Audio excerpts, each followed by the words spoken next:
দিব সবাই তাকবীর দেন লিল্লাহি তাকবীর। একদম অল্প কথায় পড়তেছি এবং উত্তর অল্প কথায় দিব। হয়তোবা আমার কলিজার টুকরা প্রাণপ্রিয় যুবক ভাইরা এই প্রশ্ন আমাকে দিয়েছে। আচ্ছা পড়ছি, আমার ডানে বামে সময় আছে এখানে। শুরুতেই জানাই আমার পক্ষ থেকে সালাম। ওয়ালাইকুম আসসালাম প্রিয় ভাই আমার। আচ্ছা প্রশ্ন পড়ছি, একটু মনোযোগ দিবেন। যদি আমার কথা বোঝা যায় তাহলে আশা করছি আপনাদের জন্য উপকার হবে। বিষয়টা হলো, আমার বয়স 24। আমি সহ আমাদের এলাকায় অনেক যুবকের বিয়ের বয়স হওয়ার পরেও পরিবার থেকে বিয়ে দিচ্ছে না। সেই কারণে শয়তানের ওয়াসওয়াসায় পড়ে নানা রকম জেনায় লিপ্ত হচ্ছে। এই বিষয়ে একটু মাসআলা বা হাদিস শোনালে খুশি হতাম। এছাড়া যেহেতু নারীরা ওয়াজ মাহফিলে শামিল থাকবে, নারীদের পর্দায় বিষয়ে কিছু বললে খুশি হতাম। এটা আসলে একটা প্রশ্ন বটে, একটা সাজেশনের আবদারও বটে।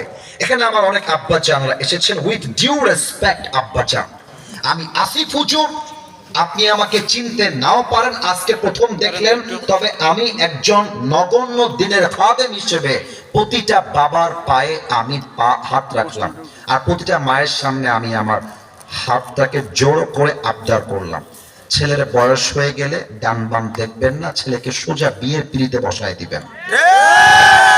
আচ্ছা কেন বললাম এই আবদারটা, এবার ব্যাখ্যা দিচ্ছি। দেখো যুবক ভাই, আমি বলি তোমরা যদি হাসো, I will end it right now, আমি এখনই শেষ করব। যদি তোমরা বুঝে বুঝে ঠিক বলো, আমার যে কথাগুলো কলিজায় জমে আছে প্রত্যেকটা কথা বলা ছাড়া দোয়া হবে না, ঠিক না বলো? আচ্ছা এবার আমার দিকে খেয়াল করো। রাত বাজে মনে করো 2টা। একটু বোঝার চেষ্টা করো, কারণ দেখো আমি কিন্তু কোনো বুড়া মানুষ না, আমিও যুবক, তোমরাও যুবক। আমি বুঝে বলছি, আমি আমার লাইফ থেকে না জেনে না বুঝে বলছি না। রাত বাজে 2টা, কথার কথা বলছো। যেহেতু তোমার বয়স 24, তোমার ভেতরে যৌবনের একটা চাহিদা থাকবে, এটাই স্বাভাবিক। কোন যুবক যদি বলে যে ভাই আমার না মেয়ে দেখলে ওরকম ফিলিংস কাজ করে না, বলবো তুই তো হিজড়া বেটা। না অনেকে আছে বন্ধু মহলে ভাব না, অথচ ওই ছেলেকে যদি কোনো একটা মেয়ে কল দিয়ে আসসালামু আলাইকুম ভাইয়া, দেখবা ওকে তুমি হারিকেন দেওয়ার খুঁজে পাবা না। পুরুষ মানুষ যতই বলুক নারী দেখলে আমার টাইম নাই, বেটা নারী মানুষের প্রতি যার অ্যাট্রাকশন কাজ করে না, সে তো পুরুষের কাতারেই পড়ে না। রাত বাজে 2টা, এবার কিন্তু আর হাসি না, সিরিয়াস হয়ে বলছি। দেখো অপশন 2টা। এক হচ্ছে তোমার পাশে তোমার হালাল স্ত্রী আছে, কেউ হাসবেন না, আমি কিন্তু একদম সিরিয়াস হয়ে বলছি। এখন আপনার ভেতরে চাহিদা হয়েছে, আপনার যে ন্যাচারালি আল্লাহ তাআলা একটা যৌবিক চাহিদা দিয়েছে, এটা আপনার ভেতরে জাগ্রত হয়েছে। কিন্তু আপনার পাশে আপনার ওয়াইফ আছে, হালাল ওয়াইফ, দেখতেও সুন্দরী, আবার আপনার বউ খাপে খাপ মঞ্জুর বাপ। এখন আপনার যা করতে মনে চায়, আমার বউ এইটা আল্লাহ আমার জন্য হালাল করেছে, আমার আল্লাহ আমার জন্য বৈধ করেছে, আমি যা করব আমার কোনো গুনাহ হবে না। That is the rule of Islam. That is the number 1 point. Number 2, রাত বাজে 2টা, তোমার ভেতরে তোমার যৌবনের চাহিদার যেই যন্ত্রণা বা কষ্ট, আমি আবারও বলছি, আমি কিন্তু তোমাদেরকে হাসাবার উদ্দেশ্যে একটা কথা বলছি না। তখন তোমার মাঝে একটা ইচ্ছা জেগেছে, রাত বাজে 2টা, বাট তোমার রুমে তুমি একা, বাবাকে অনেক বুঝিয়েছো আব্বা বিয়ে দাও বিয়ে দাও, আব্বা তোমাকে বিয়ে দেয় নাই। মা আব্বা প্লিজ বিয়ে দাও, দেয় নাই।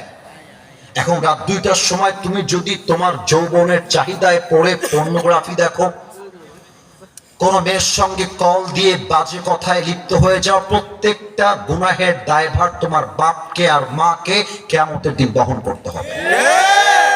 আপনি বিয়ে দিলেন না কেন? দিলেন না কেন? আচ্ছা এখন আব্বার আমাকে বলবে হুজুর আমার ছেলে তো কাজই করে না, এই বেটা খালি খায় আর ঘুমায়, ওর জীবনে কোনো উদ্দেশ্যই নাই।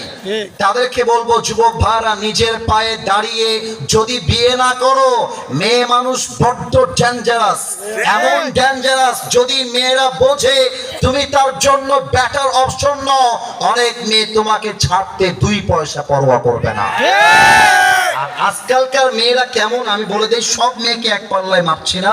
অনেক মেয়ে কয়েকটা টাকা আর সরকারি চাকরি পাইলে বুইড়া টাকলার সাথে বিয়ে করতে বসেছে। অতএব আব্বাজান, আপনি আপনার ছেলেকে নিয়ে কালকে বসবেন বাসায়, যায় তুই বস, তুই এখানে বস, বলবেন তুই কি কোনো ইনকাম করবি আব্বা আমাকে বল। ছেলে বলবে যে আব্বা ঠিক আছে, আমার তো ভুল হয়ে গেছে, আগামীকাল থেকে তুমি যেই কাজ দিবা সেই কাজ আমি করব। আব্বা বলবে এই তো বাবা তুমি লাইনে এসেছো। আচ্ছা শোনো, আমি তোমার জন্মদাতা পিতা, আমি তোমাকে বলছি তোমার ইনকাম যদি লাগে 8,000 টাকা, তোমার ইনকাম মাত্র 5,000 টাকা, বাকি 2-3 যা লাগে আমি বাপ যতদিন বেঁচে আছি আমি তোমাকে সহযোগিতার হাত বাড়িয়ে দিব। অপর পক্ষে মেয়ের বাপ বলবে জামাই সাহেব, আমি জানি আপনি অত বড় টাকাওয়ালা নন, তবে আমি মেয়ের বাবা, আমার কলিজা বড় কলিজা, আপনি আমার মেয়েকে নিয়ে যান, আপনার বাসায় রাখেন, আমার বাসায় থাকবে, ও আমার থাকবে, আমার পড়বে, আমার খাবে, যেমনটা সে আগে ছিল।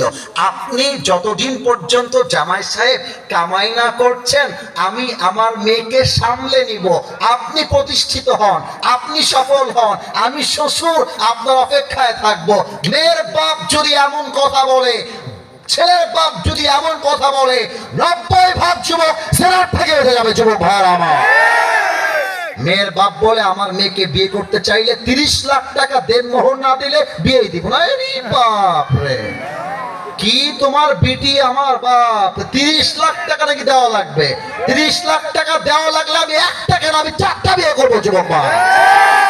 এই জন্য আব্বা চান বিয়েকে সহজ করেন, এই সমাজটা জেনা মুক্ত হবে, এই সমাজটা মাদক দ্রব্য মুক্ত হবে, ঠিক না বলে? আল্লাহ তুমি যুবকদেরকে সঠিক সময়ে বিয়ে করার তৌফিক দিও, পড়েন সবাই আমিন।